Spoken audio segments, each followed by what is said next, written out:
Hi guys, good morning. I made some notes. I usually write in the morning, usually an hour or two. Um, so I'll kind of go through some of my notes with you today and we can go through some of this stuff. So I'm going to continue to raise awareness about housing. As I have gone around here in Albany, is pretty bad. I hate to say, I'm very sad. I always liked Albany. Again, Pope Francis has passed away. I'm very sorry to hear that. I didn't realize that I was gravitated to this Pope, and he's being called the People's Pope, like Princess Diana. So that's really heartwarming. And I put up some prayers for him if you want to look at those. I didn't know what to do. You know, you feel kind of at a loss, and I'm not an official Catholic, so I posted some videos if you want to pray, and a way of helping yourself through this time that he has passed away. And it's very sad. The burning continues here along with the other scams. And I started feeling very demoralized. Of course, I'm trying to move again, and I get people on the page, which I'm starting to remove because that's not what I want. You know, I don't want these people getting on there and making derogatory comments, upsetting the commenters, and other things that are going on with trying to raise awareness about housing. And certainly when you're a victim of domestic violence or you're a survivor, you're looking for a safe, private place, and it's just not here anymore. I'm shocked to see how the neighborhoods have changed in Albany. I know I've gotten older, and you're going to get some of that. Of course, you're older and things change, but it's very sad to see what's been going on in these communities, and then having people completely deny. So the first step to do something about some of this stuff is, you know, acceptance. You know, people make these allegations about drug abuse or alcoholism, and they can't even accept their own. When you do go for treatment, when you do look at the recovery movement, which I did way back in the beginning of my marriage when I thought it was an issue of codependency, the first step is to admit you have a problem. And certainly we have a problem here. There's talk about not having this as the capital anymore. Certainly businesses are very concerned, and I can see why.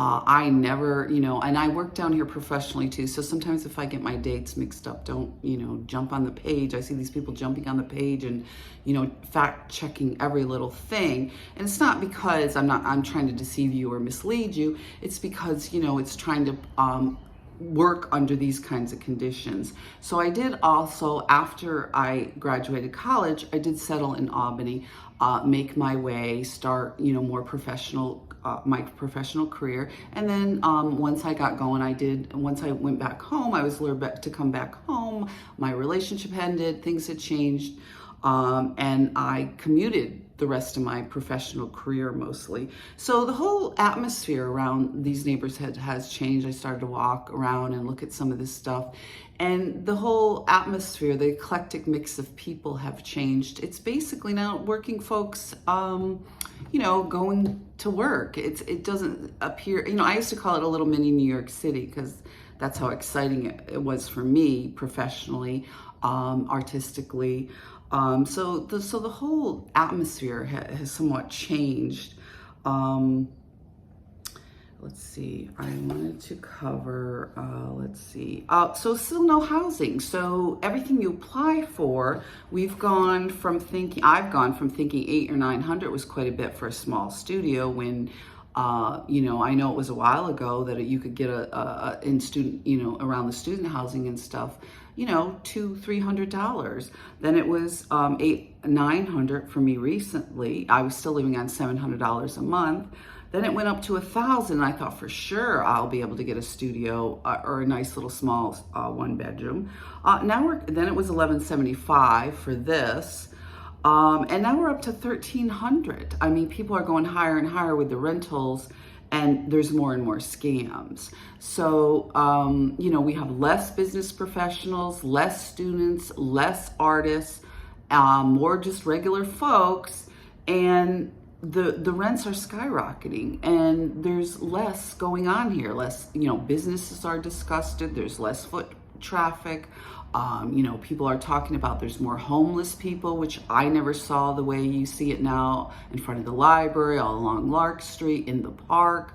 So we have more and more unsafe, more and more scams with some of these. I've looked at numerous studios, and more it's the same sort of dynamic where they put you through all this hell, and then you get in there and they don't think that they have to even give you the basics. So this has been the ongoing experience here. Certainly the past year, I have moved every 3 or 4 months because these places are scams. I believe these landlords should be, bending over backwards to give people a decent price, to go out of their way. I had rentals that were $600 and $700. Beautiful, beautiful, beautiful, large 1 and 2 bedroom apartments, safe, private, low utilities, beautiful compared to what's being offered here. And it's very unfortunate because this seems to be the answer that people have chosen. I'm not going to say all people, of course, but most of what's affordable there out there in that price range is horrible, whether it's an unsafe, the house itself is unsafe. Even the neighborhoods around Washington Park that used to be so nice and safe, and you didn't feel,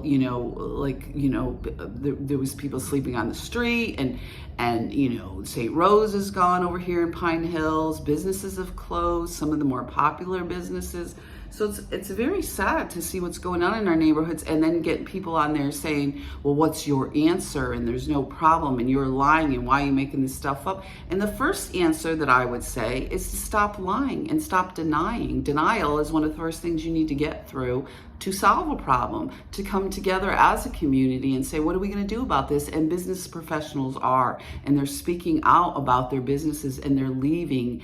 And it's very, very sad. And certainly someone dealing with domestic violence issues, sexual abuse issues, safety issues, affordable housing, which all intersects that. And of course, what I don't usually speak on is racism and some of these other extremist racism and some of these other extremist concerns that people are facing. And certainly I face it.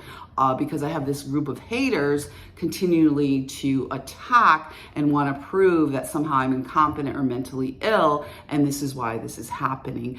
This isn't really a personal thing. It looks like a lot of people are going through this transition and asking what is happening in our communities, and I have people telling me, well, this is their answer to a changing dynamic, more and more scamming. And you're going to get that from the middle class too. It's not just the underclass. So be safe out there, and I will continue to raise awareness about housing and to continue to talk about the intersection of some of these things that people are dealing with, the violence and how quickly people resort to these sorts of scams and, all this deception to get you into these places, and then the horrible way they want you to live once you're in there.